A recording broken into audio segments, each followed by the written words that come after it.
Hello everybody, I'm Noah Curcio, Keller Williams Realty in Seminole. Today we're looking at 4009 Burlington Avenue. This is a 2-unit duplex with each unit having a 2-bedroom, 1-bath. They're front to rear units. There's off-street parking in the rear, enough parking for up to 3 cars.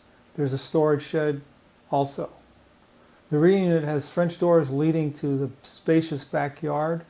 It's completely fenced in, so you have a lot of privacy. It's enough room to have a barbecue party.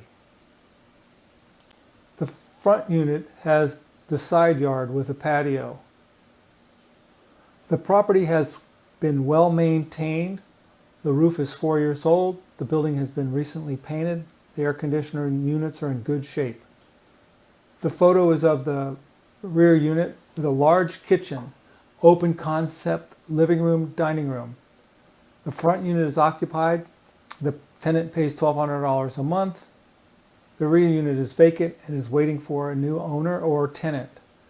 The rear unit has a washer and dryer, new laminate flooring.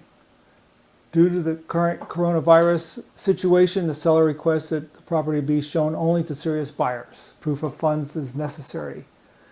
Call me at Keller Williams Realty, 727-851-6546. Thank you for watching.